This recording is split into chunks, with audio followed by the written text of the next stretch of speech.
Welcome back. We're back, everybody, to the Brad and Dad podcast. It's been a hot minute since we were around, but we are here to talk about nerd stuff, tabletop gaming, TV shows, not comic books. Neither of us really read comics, which is the strange blind spot. But I went and we bought those comics there. It was a couple months back now. Jeez, I don't even know how. Yeah, you and Jonathan went. Read them. Which comics did you get? A couple of G.I. Joes back from the early 90s. Oh, to start filling in some holes in my collection. I see. I didn't even read them, man. Yeah. It's a lot of things to do. Yeah. So busy. So busy that we kind of took a bit of a hiatus when we were waiting on Loki. We were waiting on Loki and figured it made sense to kind of hang on until that was coming out, so we'd have something concrete to talk about. I mean, a little elephant in the room. Like, we did one episode of Bad Batch, and then we kind of bailed on that one. I don't know. I'm enjoying it, but my commentary on it is like, it's a kid's show. It's a bit. I haven't caught up.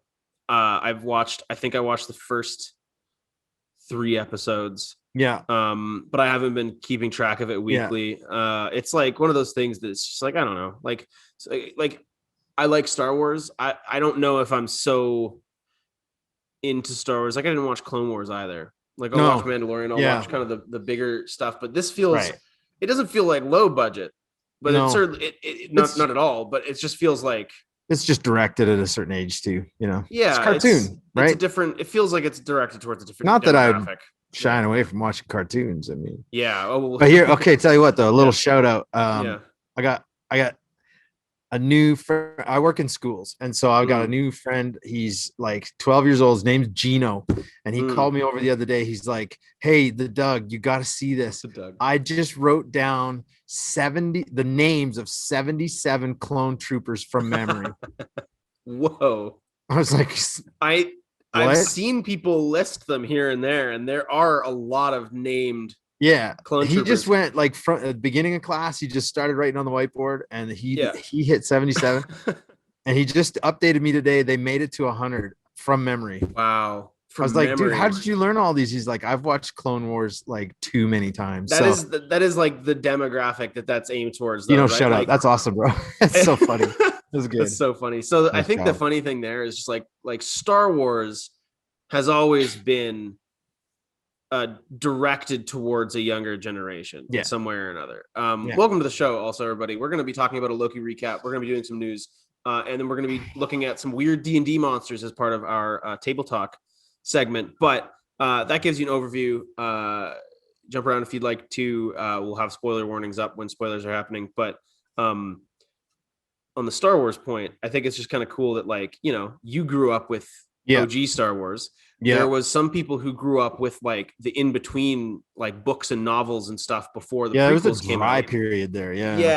But they were still doing stuff. Comics. And then there was the people like me who grew up with the prequels, and then people like Jonathan and people like Gino who grew up with Clone Wars, and that's the one that sticks in their brain. And you can name so many OG Star Wars characters, maybe I don't actually know, but like maybe not. the memory retention of like a child is so much like, if that is your whole world, if you're like into Star Wars and you watch that's Clone crazy Wars, you'd remember the names of the clones, because that's like my hard drive's full up here, like well, it's like the people, I don't know if it's studies, I don't want to pigeonhole myself too much, but I remember reading about studies indicating that like children who played Pokemon have a section of their brain they've just squirreled away, and it's just like a Pokedex. Like they know the name of like my Kane, my roommate Kane. He was a big Pokemon guy, and he knew all of them, like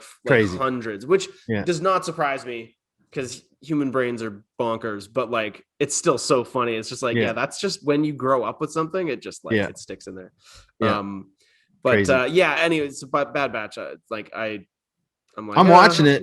Yeah, I'm watching it with my sweet cereal Saturday mornings, along with Yeah. one episode of GI Joe back in the day, and Yeah. that's my Saturday morning ritual. Keeps me young. Right. Yeah. Feeds the little boy inside. You know what I'm saying? Mm-hmm. Let's hit that recap. Yeah. So, spoiler warnings for episode 1 of Disney Plus's new show Loki. It's about Tom Hiddleston and Owen Wilson, and yeah, I would highly recommend going to watch it. Just as like a preface, I thought it was great. I thought it was a stronger start than either of the other 2 Disney Plus shows I've had yet. So I think it'll shape up to maybe it's a bit premature to say I don't know. I think that it might be the best one they put out. Like it feels like the strongest premise, and just like it already has like a really good trajectory where you're like, okay, yeah, I'm in. Like they sell you on it real quick. So highly recommend watching it however you can. And yeah, so we got 6 episodes of this. So this is like the first 6th of the show, but picked up right with Avengers Endgame. That Loki escape, super fun to see that scene. Well, it was fun too, just that they changed. There was like some new scenes and like, you know, punch-ins on Loki. So like the scene was the same, but it was like focused on Loki, and it was just kind of like he didn't really know what was going on. He just saw an opportunity and took it. He was just like, it was okay, so Loki. Yeah, may as well. Which landed him in Mongolia, and quickly landed him under the kind of the handcuffs of the Time Variance Authority. So he was not supposed to steal that thing. He has deviated from what they call the sacred timeline. And so the Time Cops, the TVA, Time Variance Authority, takes him into custody in their big, you know, extra dimensional office building city. And he gets put on trial, puts through all these crazy little, like, you know, metal detectors and so bureaucratic red tape. And it's just like, you know, like the whole thing. I loved how they like dropped the Tesseract. He's like, don't like, be very careful with that. It's the Tesseract. And the guy's like, that sounds dumb. I don't know. He's got a drawer full of Infinity Stones. That was the craziest part of the episode to me, was just like, yeah, we use them as paperweights. Like, yeah, these are not. Oh really my gosh, that's such an escalation. Like we spent 25 movies or whatever, like Thanos getting 6 of them, and this dude doesn't even know what a fish is. He doesn't even know what a fish is, and he's. I think all of us died a little inside when we saw all of the Infinity Stones. But generally, the episode was about Loki kind of acclimating to. He was rescued from like deletion from the timeline by Owen Wilson, who's been chasing some murderous variant that we find out at the end is a version of Loki. And so Mobius, this kind of, he's on this case and figures, rightfully so, it's like a Hannibal Lecter type situation. Hey, who best to hunt down Loki than Loki? So they kind of spend the episode getting them on the same page, kind of punching through Loki's barriers and all his different, like, why are you like this? And he's like, I'm not going to answer you. And then they just kind of keep knocking him down until they just strip away all the layers, and they kind of deconstruct him until he's forced to be honest, and kind of ends up, he watches himself go through the sacred timeline, which is basically the MCU, like, and based on the way that they had like the footage from like classic, like, you know, the Avengers shot with them turning. I saw someone posit the idea that like the whole MCU is actually the TVA's archives of what the sacred timeline is supposed to be. Okay, interesting. So there's kind of a funny idea there, just especially with like, you know, maybe the other Marvel shows and things that aren't canon to the MCU, like Daredevil and stuff that they don't really reference. Maybe those were at one point canon, but then the TVA came and clipped that particular branch. But anyway, basically it just spends the time deconstructing Loki, getting him acclimated to this place, and showing off kind of the beginnings of this partnership between him and Mobius. And I thought it was great. What did you think of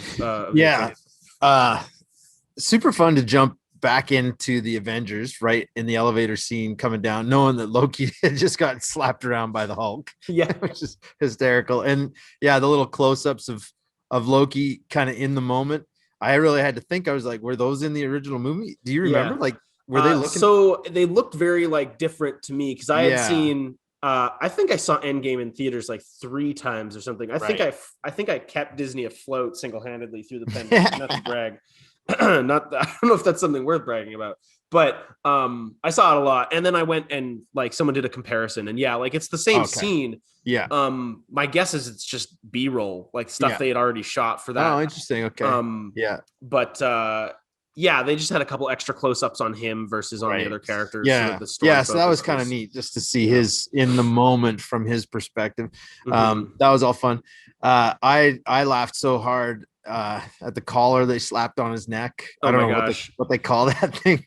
The recall, like he got whiplashed back to his seat. It was that's awesome. It's such a fun little device. Yeah, he's just getting smacked around again. Yeah. I don't know. There was a fun little reference in there to a heist back in the 70s, the DB Cooper heist. I don't know if you caught that or not, but yeah, that was one that I remember the mystery. I don't know if it was Unsolved Mysteries or some series on TV.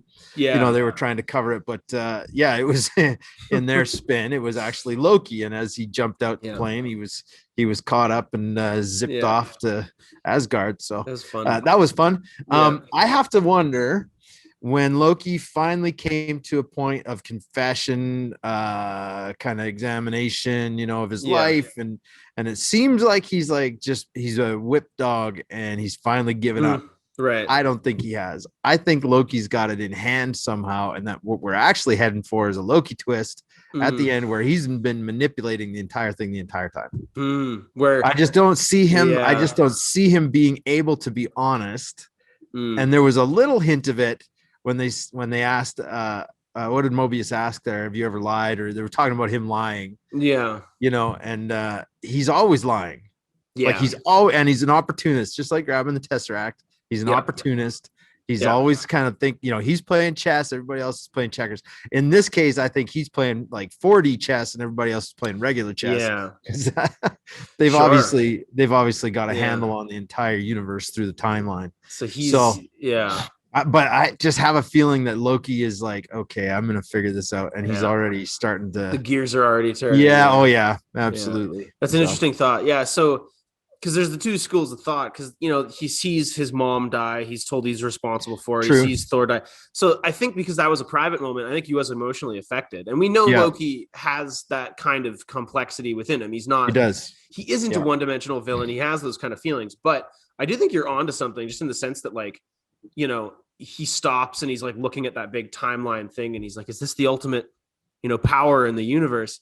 Yeah. And it's meant to be sort of like this feeling of just he's dwarfed. But I think there's also the distinctive kind of like, that's where he kind of pivots and he's like, all right, I can't fight these people. So I need to go along with this until I have an opportunity. And I think he definitely, being a very canny person, sees that Mobius is trying to get something out of him, is trying to sympathize. And so I think that there's definitely something to be said for the idea that Loki sees that vulnerability and is like, yeah, you got me. I'm just a tortured soul. I just don't know. But, you know, I need to, you know, to get on their good side and find a better opportunity. I mean, there's a line in the trailers where he's like, it's adorable that you think you could possibly try and manipulate me. And he's like, I'm 10 steps ahead of you. Like, and it's probably talking to a few different people. It's like spliced up because it's all off camera. But I do think that there's that cat and mouse idea. And regardless of whether he's genuine or not,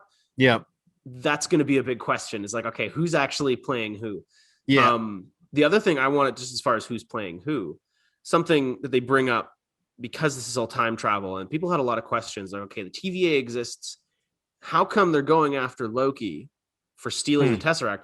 He didn't take it out of the universe. He just left with it. Right. Whereas the Avengers were actually stealing Infinity Stones from different timelines. And so, you know, they returned them, but the argument would have been like when trailers were coming out, why has the TVA not, how come they didn't punish the Avengers? We got the answer in this, in that they said that the Avengers were supposed to do that. That's right. That's part of the sacred timeline. That's the sacred timeline. Yeah. So clearly there's this agenda. The timekeepers who created this idea, they have wrangled all the timelines into running concurrently. Yes. Right. There was a big war. I get the sense that there are alternate timelines. It's not that it's all been merged into one. It's just that they are all identical. They have forced them to all play out identically because they trim anything that's otherwise. But it's not a strict, it's the rules just kind of change. It's whatever they want to happen. And so clearly it benefited them for the Avengers to time travel and stop Thanos and blah, blah, blah. Yeah. But it doesn't benefit them to get Loki. And this is the thing that, this is my theory. And this, like your cat and mouse idea that Loki's manipulating them. Yeah. I think the timekeepers, I don't think Loki was supposed to stay there and not take the time. I think the part of the sacred timeline is that Loki steals it and the TVA apprehends him. Right. So I get the sense, because the villainous Loki is stealing those time charges. Yes. And is probably going to use those on the TVA. Like that's my guess is where they're headed with it, is like some sort of apocalyptic, I'm going to destroy the timekeepers. So the timekeepers are obviously going to preserve themselves. My thought is that in order to stop this variant Loki from destroying them, they are using this as an opportunity to recruit a Loki of their own. And it's under the guise, because as far as the TVA knows, he's a variant, but they just take orders. They're like, we don't know what the timekeepers' goals are. We just do what they say. Yeah. So if the timekeepers know that, they could be using, Mobius and whoever else. Sure. And part of the sacred timeline is because if the Avengers were supposed to do everything they did, Loki was always supposed to escape. Right. Because otherwise Hulk or Tony or someone would have been abducted for foiling the time heist, right? Like blowing out that staircase or whatever. Right. That was because that would have been a screw up. Everything the Avengers didn't get changed. So they were supposed to screw up. They were supposed to lose the Tesseract, but then yet Loki wasn't supposed to leave with it. This gets wickedly philosophical, man. Yes. And you had mentioned you had some like philosophical. Well, it's a classic case of free will versus determinism, right? Like, does Loki have control over who he is and what he does, or is this TVA kind of just the puppet masters behind the whole thing? And like you say, making it go the way they want it to go. And if somebody jumps off the timeline, doesn't suit their needs, they come and they pull them back. Yeah. So I think we're gonna see a redefinition of the sacred timeline somewhere in this series. That being said, they've got 5 episodes. That's got to move fast. We know that there's a season 2. This is the only show that they've confirmed a second season for. Interesting, yeah. But and the other thing is they have that whole cartoon that's like there was a multiverse war and now everything's fine. And if anything goes wrong, another one will happen. Doctor Strange 2 is called the Multiverse of Madness. Yeah. I just like call me a storytelling snob. I like it. I love the storytelling snob. I have a feeling that we might get. I don't think the sacred timeline's long for this world, or at least I feel like it will continue running as the prime timeline. The main MCU continuity, but I have a feeling that the TVA is going to get destroyed, or they're going to change focus, or the timekeepers are going to get destroyed. And then you're going to start to see the all timelines. And that's where, like, because Spider-Man is rumored to have multiverse stuff. Yeah, there's all kinds of stuff. Doctor Strange, like, there's nothing fits if the TVA controls everything. Yeah. And you don't get what we have. Yeah. And the other interesting thing, and this is the last thing we'll cover for this week, is I mean, there's a lot of mystery, and I'm super excited for the next episode, but it's just like a big question mark. Yep. There's a lot of question marks. The final thing is we know that a villain called Kang the Conqueror is coming to the MCU. We know who's playing him. He's in Ant-Man 3. He's the main villain of that. Yeah. And he's a time warlord. Right? Like he conquers timelines. He's all, and I think in the comics, he's like an enemy of the TVA. Something that's interesting is they have the faces of the 3 timekeepers. The middle one, the one that they focus on the most, looks a lot like Kang. And not only does it look like Kang, not only does it look like Kang, it looks like Jonathan Majors, who's the actor playing him. So, and there's like some kind of romance thing between him and that judge in the comics, because her name is and she's like framed right behind it. Coincidentally, right where the lips of the big like wooden kind of face is. Yep. Basically, I think the implication is Kang's not a timekeeper in the comics, but it would make sense if they used him as some kind of villainous character. Like the TVA gets destroyed, and then he's on the rampage or something. You know what I mean? Right. Maybe a bit of a reimagining of Kang. Yeah, and he's like a big like Thanos level villain for the Avengers in the comics, so it could totally work that he is the next big bad. But we'll have to see, because that's like, again, that's one of those things. It's like Mephisto, where you're like, well, it could be. I think there's more evidence for Kang in this one, but they had that devil statue, and we're all like, is this happening again? Are we? Is it Mephisto for real this time? Like, right. Yeah. Huh. Anyway, great episode. Fun. Looking forward to it. Excited to see Tom Hiddleston's on point. Oh my gosh, he's so good. They super fun. Yeah, the chemistry between him and Owen Wilson is just like so good. It's so fun. It's just great. So yeah, really, really excited to see where that goes. Great episode. Give me more, please. Now, immediately. Absolutely. Okay. So let's hit some news. You can go first. Sure. So maybe I'm coming across as obsessed with cereal. I don't know. But in a row. There was a special release of Lucky Charms to coincide with the launch of Loki. Loki Charms. And they are called Loki Charms. You're kidding me. Really? Loki Charms. When you had texted me what your notes were for, I thought it was like a typo. I was like, I'm not joking. I'm not joking. It's like it's actually branded. It's not like an off-brand. Like it's Lucky Charms. You're not gonna see this until post-production, because right now I'm running the trailer for Loki Charms. Oh, they have a trailer. Yeah. So I was like, hey, Loki Charms, how do I get it? I was already getting groceries when I saw it. I was like, hey, there's got to be Loki Charms in Walmart. I'm looking everywhere for it. Nope. So I go on to Google. I'm like, okay, where do I buy Loki Charms in Canada? And I come to this page where it is, just like that, our Loki Charms box has sold out. It was pre-sales and limited time online. 3,500 boxes, it says here. There was and you had to correctly guess some encryption password, and if you didn't, it was sold. Sorry, you're out of luck. Excuse me. Yeah, and that was it. That's going to show up in 30 years. Some other podcaster in an apocalyptic water park wasteland. Here's 12 crazy cereals from the year 2021. Loki Charms. What? Who would eat this? Yeah. Well, you got to know that in the next week, I'm on eBay and I'm looking for a box of Loki Charms that someone's pawning off for 45 or 50 bucks. Oh, I don't know. 3,500 made in the world. That's not really cheap. Yeah. I'll get it though. I'll get one. I am dubious. Okay, so the only other thing that I had was I'm just super excited about. They have a teaser poster out for Snake Eyes, Henry Golding. Now, there's also a teaser trailer.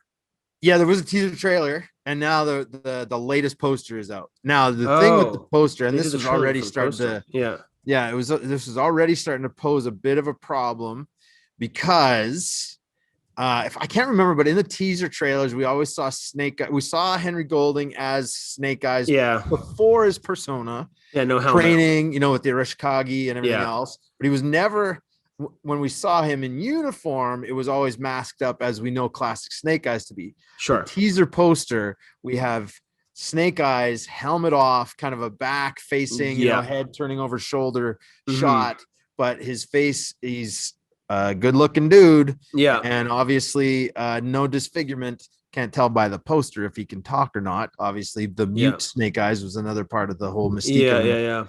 But it does raise some questions, because a big thing and through the whole comics and cartoons was you never saw Snake Eyes' face. Even in the issue of the comics called Unmaskings, where they teased on the cover that they were unmasking Cobra Commander, Destro, and Snake Eyes all at the same issue. You still never got to see his face towards the end. Same guy under every mask. Yeah, well. So this question is like, are they going to? They can't go back on this part of Snake Eyes. He has to be disfigured and he has to be mute. He'll definitely end up mute. Although they could do the lame, like he took a vow of silence, like. Well, his reason for his muteness was never disclosed. Like whether he took a vow of silence, so it could be that wouldn't be there was some hints that incongruous. like his face was disfigured. We always presumed it was burned because he was in a chopper accident or something like that in Vietnam back when the character was first conceived. Yeah. And he was burned beyond recognition, and it burned his voice box. That was all part of the, the injury. But there was also, some questions like, well, maybe he took a vow of silence after, his uncles were killed, that kind of thing. Sure. Yeah. And so very interesting. It has always been billed as the origin story of Snake Eyes. And so this may just be like a conceptual kind of poster, but stylized. And we still get the full Snake Eyes kind of story, you can't really, if you're going to do an origin on him, you're going to have to show him getting scarred, which necessitates that he wouldn't be wearing a mask all the time. Yeah. So it's going to be interesting. And I'm still holding to my summer goal, where we are right now. We have opened up into phase 2 from the pandemic restrictions, and movie theaters are now open. Yeah. And so I'm going to just hold on till July 23rd when Snake Eyes hits theaters, and hopefully I can go see Black Widow and Snake Eyes on the same night. Yeah. That's what I'm going to do. I don't even, they put out 2 or 3 new like clips or trailers from Black Widow, and I haven't even looked at them because I'm just like, you're so jaded, bro. I will see it. But like, of course you will, and we're gonna get out of the theater and be like, that was awesome. I don't know, it's gonna be good. You know what it does? It looks like a G.I. Joe movie. Yeah, that's right. What I thought, which is fun, and I honestly do think that it'll be good. It's just like, I don't want to see any more footage of it. I'm gonna get more bored of the. That's kind of the thing. Is like, I know it's like refreshing it, right? Keep hope. It's dumb to me that they keep putting stuff out. It's like, we've seen 15 minutes of this movie already with how much they've had to put out for promotion. Like, I don't want to see anymore. But anyway, I think the Snake Eyes thing, they got to have him unmasked for the origin movie. That makes sense.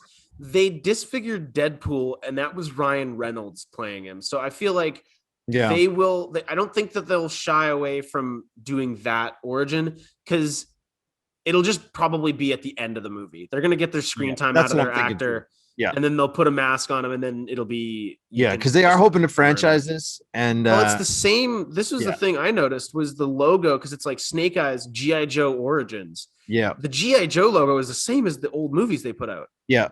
Which tells me that it's the same like continuity or the same. I don't know. And it's seems weird to me. Yeah. Seems to. They just backed it up and and give the origin. And they've announced the lady or the Lady J origin story. It was right. Yeah. So we'll see, but that'll be interesting. Yeah. For my half of things, there's a lot of role playing stuff. So first of all, hit He-Man first. Yeah, shoot, that was the one I was like, yeah. So anyway, yesterday, at least the time of recording, there was a trailer for is this called Masters of the Universe? It's not He-Man and the Master, because He-Man and the Masters of the Universe, I realized they tried to reboot the series in 2002 when I was a kid. Right. I remember getting like McDonald's toys of He-Man. It's like, why do I remember He-Man being a thing when I was a kid if it was only a thing? It's because they tried to reboot it. Masters of the Universe Masters of the Universe Revelations. And it's the same animation studio that did Castlevania. And I haven't played those games, but the Netflix series Castlevania is awesome. Oh, really? Yeah. And so anyway, just the trailer popped up and I watched it yesterday and I was like, yeah, I actually really dig this. This looks awesome. It's fun. Yeah. No, it almost happened real time. You and I were chatting and it was like, just like, it looks like an 80s cartoon, but polished up with like good choreography and animation, like swords and castles, Mark Hamill as Skeletor, a guy with missiles, classic big wizard battles, giant fists coming out of portals. I don't know. It just looks like off the wall. I don't know. It looks fun. That looks like the kind of like I would sit down with a bowl of cereal on a Saturday morning to watch that. Like that'd be like, yeah, boy. Yeah. Is it going Netflix? Did you catch it? I think it is Netflix. So it's I see it. Part 1 of the series is on Netflix on July 23rd.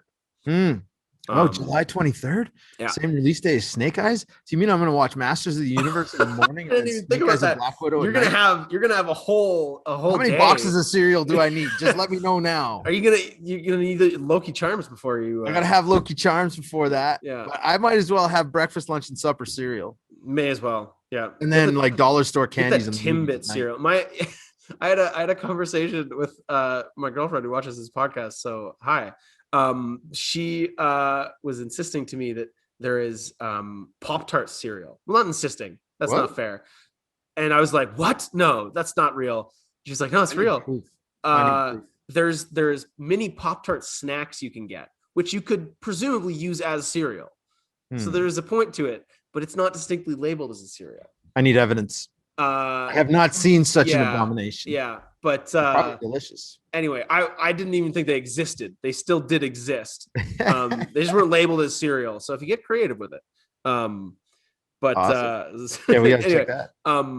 But yeah, like a Timbit cereal, or just get some Pop-Tarts and put milk in them and say that it's Pop-Tart cereal. Just crush up Pop-Tarts. Crush up some Pop-Tarts. That's probably not bad, if we're being honest.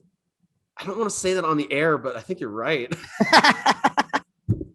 I feel like okay, I'm getting some Pop-Tarts on my drive home. But no. Gotta do it. But the other pieces of news I have, it's the D&D Dungeons & Dragons Wizards of the Coast did a whole blitz of news this week. We have 3 new D&D books coming out. I only thought there was 2, but literally before we started recording, they tweeted that there's a 3rd book coming out. They just haven't announced what it is. Wow. So in September, we get a new adventure. It's called The Wild Beyond the Witchlight. I think you have a photo for it. I do, yeah. And it looks sweet. Yeah, so it's a Feywild adventure. It's a carnival that takes the players into the Feywild. It's levels 1 through 8. Wow. And I think you fight like a hag coven or something was the general gist. Nice. And so it looks really interesting. I'm probably not going to run it because I have a Ravenloft book that I'm going to do. You got things queued up. I got some things queued up.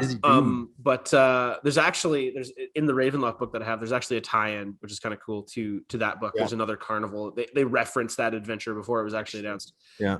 So that one's coming out. That'll be really cool. In November, we get it's a source book. It's not an adventure. It's called Strixhaven, A Curriculum of Chaos. Yep. And that's actually a Magic the Gathering crossover. Yeah, I did. I just learned that as I was trying to find the graphics. Strixhaven is like a newer Magic the Gathering like world, because they have world building and lore and stuff. And it's basically Hogwarts. It's like a magic school for magical students. And so it's like a D&D source book for like playing, I would imagine, like a campaign where you are students, like Harry Potter style at this school. Yeah.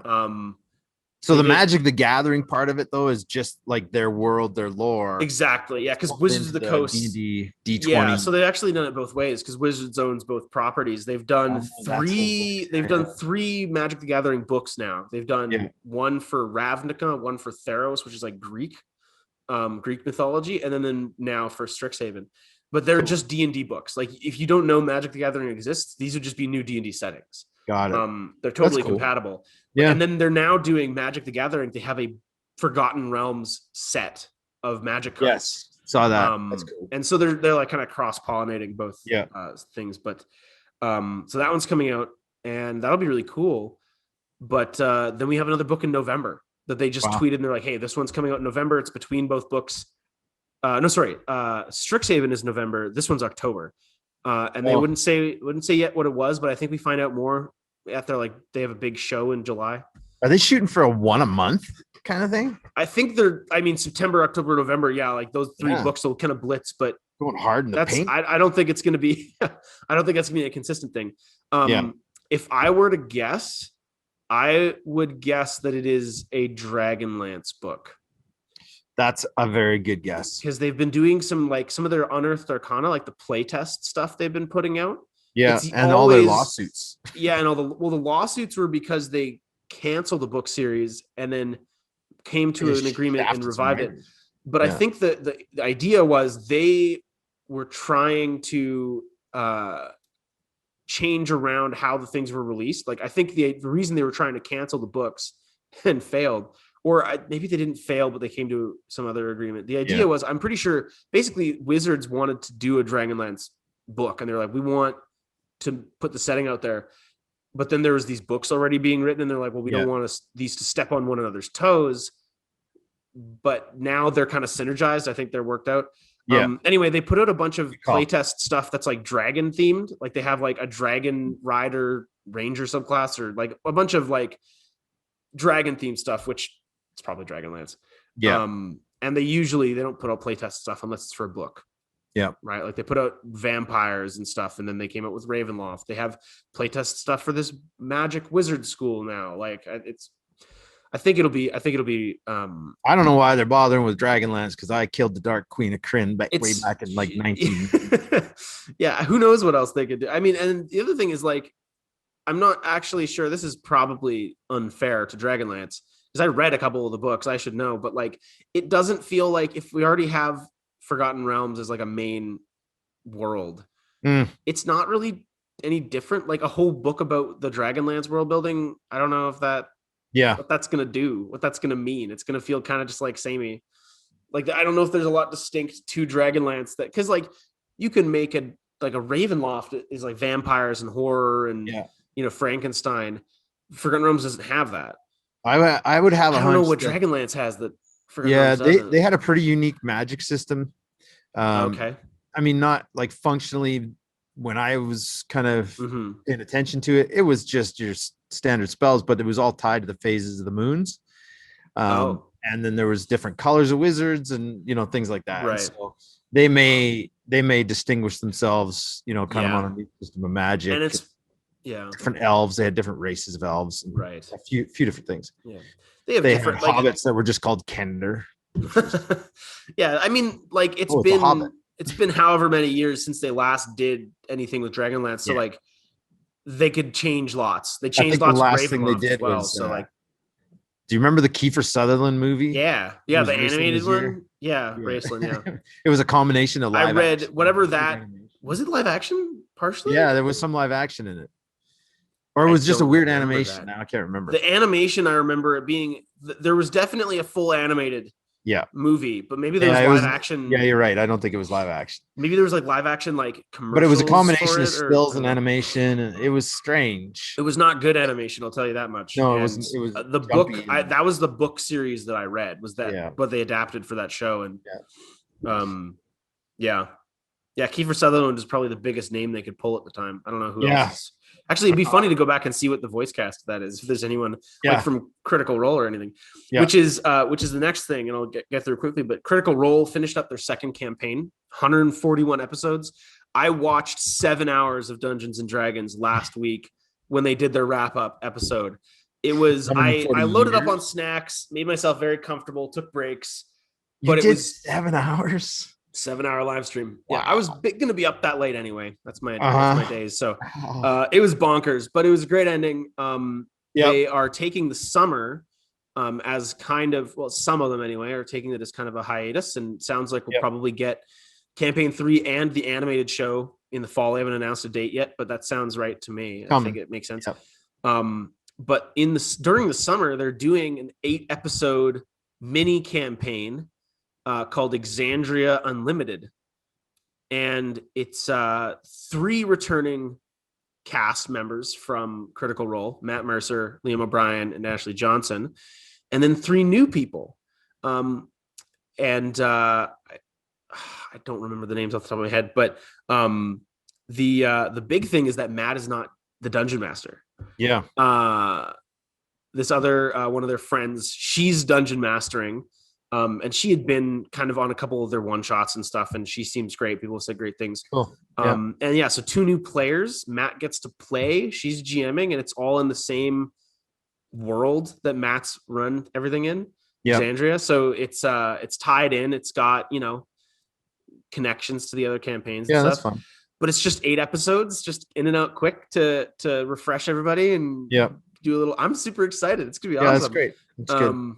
Yeah, it's always fun to see people, like, being someone who does a lot of DMing. It's just like, oh, he gets to play. Yeah, I know, right?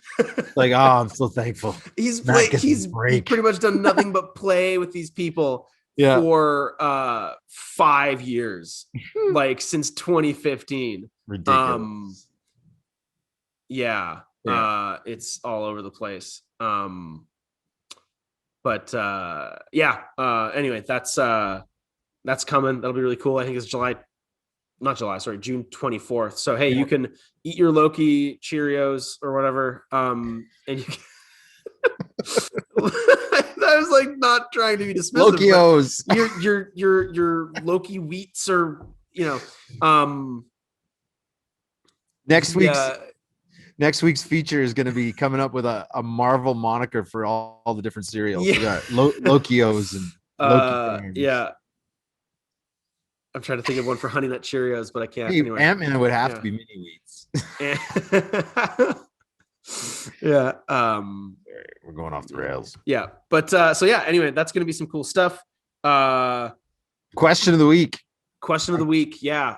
Table talk. It's not really question of the week, I guess, this week. Is it? Yeah, we're going to be doing a bit more kind of like that the serial thing. We found an article from gamerant.com written by Cameron Corliss. So full credit. This is not something we've just whipped up out of thin air, but we're just going to go through its 15 weirdest creatures in the monsters manual. This looks like it was published in September 2019. So there's some new stuff out since then, but we'll take a look and just go through this list and and see what kind of, because there's some weird monsters in D&D. Like, yes, weird stuff. I went back to my old monstrous manual, like the first, and there actually wasn't a ton of weird stuff in there. Now, a few of them have made it from some of those source materials to this list, which is interesting. But the weird stuff really started to come like with 3.5 and onward, I think. Right. So yeah, we got weird stuff, and that's just like brand like D&D, right? Wizards. Then there's all the other stuff that you can get that are off brand, but anyway, so here we go. Number 15. Casmi. The Casmi. Okay. This is right out of the movie The Fly from it's a demon. Flying demon, capable landing on ceilings or walls. I'm gonna bring up a little compendium here too, because I want to look these things up and see what their stats are. Yeah, if you got stats on them, that'd be good. I can find. I have a. But it's a demonic fly, essentially, the Casmi.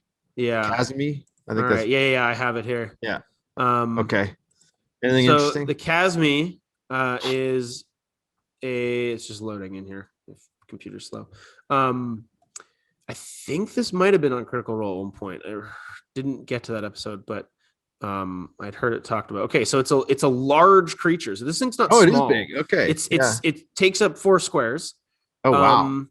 It can do a droning sound to make creatures in 30 feet of it fall unconscious. And it has spider climb and a pretty gnarly proboscis attack. The D does 4d6 plus 2 piercing damage and 7d6 necrotic damage. And then it reduces your maximum hit points by that 7d6 necrotic damage. Oh, that's nasty. Yeah, that's nasty. You got to do a long rest to get rid of that reduction. Yep. And apparently you can choose to let it chance. You can let it have a chance to summon a demon that helps it. CR6. Which means that a party of 4 level 6 characters would be roughly, CR is kind of a weird thing, but the general idea is that 4 level 6 characters would be on par with one of these creatures. With one of these. Okay, so that's it. Yeah.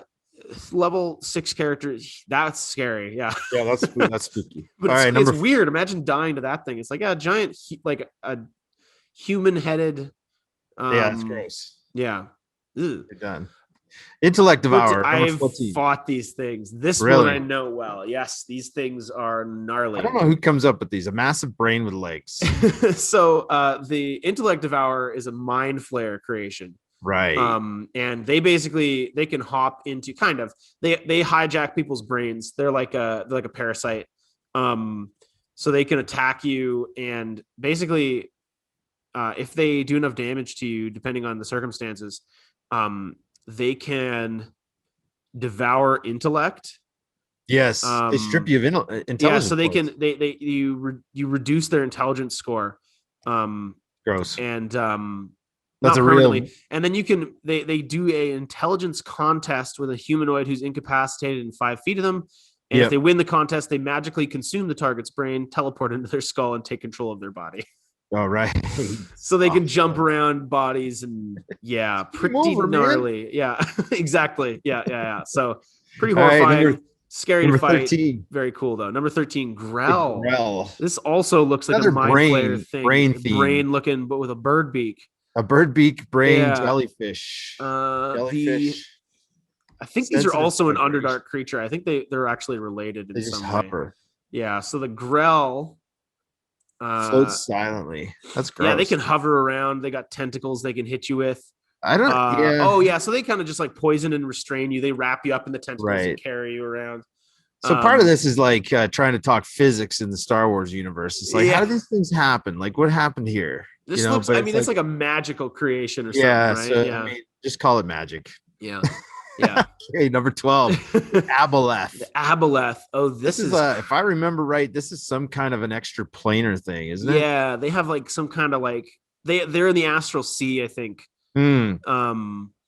Ancient creatures existing in the primordial. Oh, so they're like deep sea creatures. Oh. That's freaky. Inhabiting cities from the ruined cities from the peak of their empire, now lost in the depths of the sea. Wait, that would be such a cool fight. Didn't one of these things wash up on the coast of Greece or something? Yeah, it's one of those things that you're like, that's there, what? And then it disappears. And like, are we just gonna forget that those exist? They're somewhere. Hey, anybody want to go swimming? You watch the Blue Planet episode about the deep, and you're like, So this is someone watched that episode and they were like, yeah, what if I made that but horrifying? Mysterious Aboleth, sort of telepathic. Yeah. David Attenborough meets D&D. How fun would that be? That's gotta happen. Do like an planet Earth style, like, and here we have the gnome. He's slowly stalking his prey. The reticulated Aboleth. Yeah. The beholder. All right, number 11. Yeah. Okay, number 11's Ettercaps. These are always weird. Ettercap. This looks like these all are like Underdark creatures.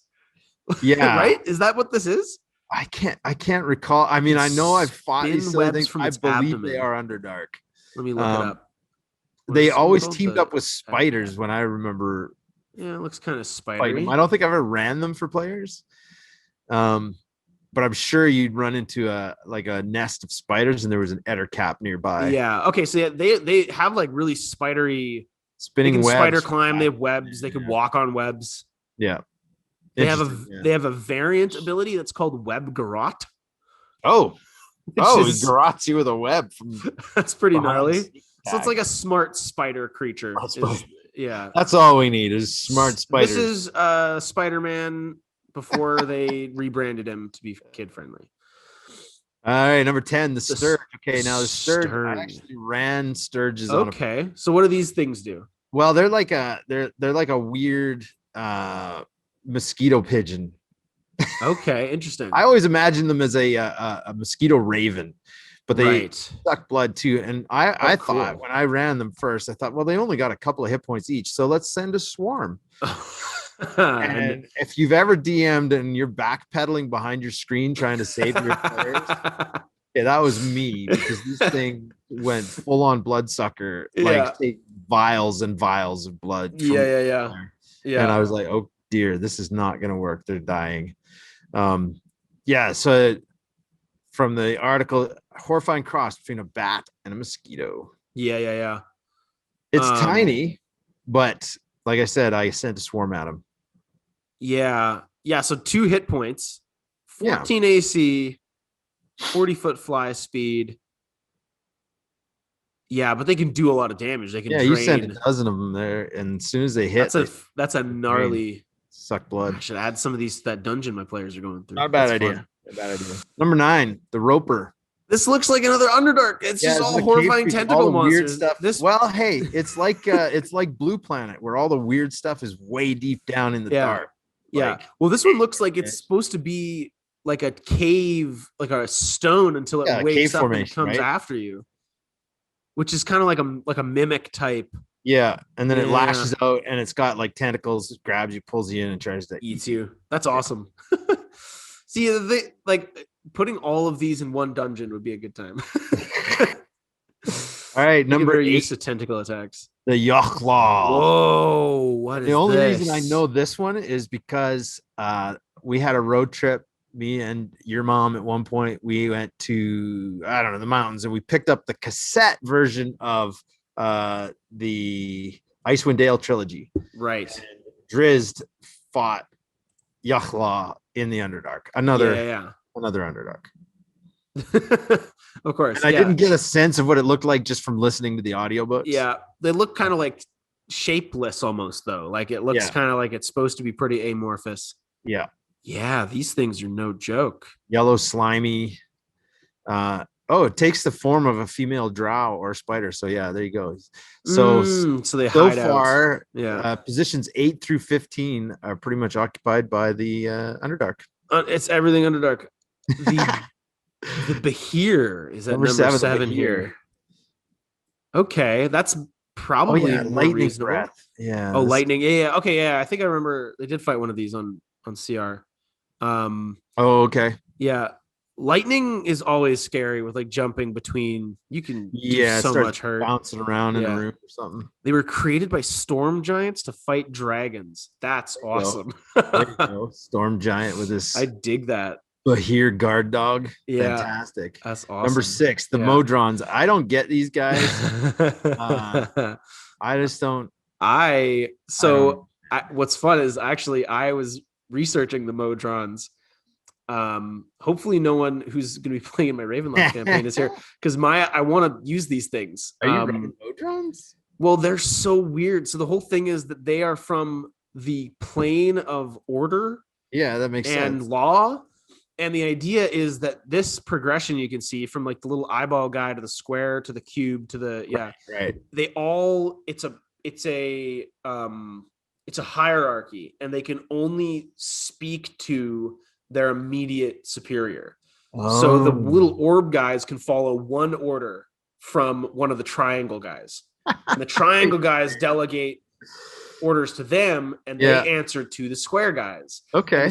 But the square guy can't give orders to the circle. Right. So it's very orderly. Yeah. It's completely orderly. And they just construct and build, and then like once every few centuries, they do a big march across the plains and they just sweep through as a force of nature. Really? And they just do a round of all the plains, destroying whatever's in their path, and they just go back, and no one knows why. So I want to use that because they look like Mike Wazowski clockwork. Yeah. Goofy. They look like something out of a Spy Kids film. Out of the movie Robots. Yeah, but I also think that using them in a way that's like they're so absurd that like if you like encountered one in a dungeon, like gutting someone with a spear and then just going back to its job, like there's something horrifying about that. A little disturbing. Like I think that the fact that they have these superhuman looking like lips and faces, but they're like in a cute I don't know. It's uncanny. Hogs and gears, boxes. Yeah, it's just like on that line of weird and creepy that like it is. I really want to use that. But this is like the weird part of D&D where you're like, who wrote this? I did see Nolzur's Miniatures has Modrons. Do they? Okay, cool. Yeah. If you want to put those on your table. All right, number 5, the Lemure. Ooh. Having a good time over here, this one. Okay. Shapeless pile of flesh. Nice. It's vaguely human. It's due to the rough shape of torso and agonizing facial expression something's doomed to wear. Okay. Oh, God. All right, then. Number 4. Do they have stats? This doesn't seem like a dangerous monster. It seems like a person being tortured. Yeah, that's a spooky one. CR0. They don't fight you. They're just in there to. They're just gross. Sorry, they have a fist attack that does 1d4 bludgeoning. They are just like tortured souls. Nasty. A lemure that dies in the 9 hells comes back to life with all its hit points in 1d10 days unless it's killed by a good aligned creature with a bless spell cast on that creature. Oh, wow. So they're just unkillable unless you're a holy warrior or something. Yeah. Oh my gosh. Something to throw at your next pallet. This guy. Yeah. Oh, the Otyug. Again. Or Odgug? I thought it was Otyug. Otygu? Otygu. I don't know. I've always called it's a childhood friend that never made anything of themselves, I guess. Is that? See, this was another one that I think Driz fought in the Underdark. It was from the Icewind Dale trilogy. This person just like had like the Out of the Abyss book, and they were like, "All right, this is weird enough." Through this, like, yeah, these are all weird. Yeah, the Modrons are definitely like that's a shoe-in. So this is a large aberration with telepathy. I always remember these guys as being. I thought they were like garbage monsters, where they just lived in heaps of trash. erupting like from Madam its Trash Heap meat from the mount. Fraggles. Well, see, I'm thinking like the trash compactor monster in Star Wars. Yes, that's a good one, actually. The tentacles. It has telepathic abilities and is capable of tricking creatures to come to its lair. So yeah, like what I'm seeing is it's got 120-foot telepathy, and it's just got like tentacle slams and grapples, and it can restrain people. So like I think this would be like trash compactor monster, but the tentacles come up and drag you in, and yeah. All right, Star Wars meets D&D. Wild. On brand. Gelatinous Cube. Yeah, the cube. The OG. I haven't actually ever had the pleasure to run one of these properly. No, I've never run one. I've never fought one. I think they showed up in the Gold Box games at some point. Oh, yeah. Again, this one goes back, a long ways away, but really oppressive because it just comes down. It takes the shape of the passage that you're in. Yeah, and it's invisible, right? Like it's just like you can't even see. Yeah, it's very translucent. Yeah, and there's no way that you can't get around it. So if it corners you, you're getting slimed. Yeah. Yeah, I've fought them in Baldur's Gate Dark Alliance, but they're a joke in that one. Yeah, it's just another monster. No, they didn't do it right there. But that would be a wild thing to throw. A fantastic mini, actually. I think is Nolzur's. The Nolzur's one you can. I think Jonathan has it. He does, yeah, and you can put your mini inside. Yeah, it's awesome. It's awesome. All right, number 2, the gibbering mouther. I hate these. It's just like it's either meat or teeth or tentacles or all three at once. That's what qualifies as weird. It propels itself by oozing forward. Good. All right. Like most of these things. The mouths which boil to its surface. Oh, good. I'm glad that it does that. Okay, and number 1. This one is the weirdest, I think, of all, the flump. And I did a little reading up on this one. They're actually good. This would be like a weird stuffy that you'd buy for your nephew. Yeah, you'd be like, I got you a flump from the Feywild. I got you a flump, and he'd love it, and he'd name it, and it would be his forever. This looks like those disease stuffies. Yeah, the little microbe. Yeah, that we had. So flumps again are little fey creatures. They can be found in the Underdark. The only reason I know that what flumps are is that in Icewind Dale campaign, Gabrielle, your daughter, my sister, actually, she's playing she's stepped out of the campaign, but she's playing a wild magic barbarian. And the wild magic barbarian, when you use your rage, you trigger a random effect. You roll on a table and there's a random thing that happens. It's like a magic surge. And one of them is that you summon a cluster of flumps, which then explode the next round. So I don't know if that's what they're supposed to do. But they have advanced telepathy. They have an ability called prone deficiency. If they're not prone, you roll a dice. On an odd result, the flump lands upside down and is incapacitated. Like a little turtle on it's like a little turtle, yeah. That's really funny. So how many of the weird things are actually floating with tentacles and eye stalks? I think that was just the theme here. Like was telling us something about the human psyche and what we find like freaky and weird. Yeah, or at least what the author of this article, Cameron, he's got a problem with floating Corliss. He had a bad. His DM had an Underdark campaign and just kind of threw the book at him. This is all everything that they encountered. Yeah. Hey, you know what? Yeah, that takes us to the end. That's true. Yeah. We are so grateful that you have stuck through here. Thank you for watching. If you would like to continue watching and supporting the show, make sure you subscribe, hit that notification bell, follow us on. We got a Facebook, we got a Twitter. There's all kinds of things. bradanddad.com. bradanddad.com. That's the one. We'll be get that and in the middle, not and. Brad and Dad. Yeah, it's like DND. We'll be back next week for next episode of Loki. We'll be covering that just week to week, and we'll have some more news for you and some more table talk stuff. We'll be I don't know, we don't have a topic lined up for that yet, but we'll definitely think of one. This is fun. Yeah, this is super fun. We will catch you all next week. Every time. Exactly. All right, buddy. Yeah. Take care, everybody. See you next week. Peace.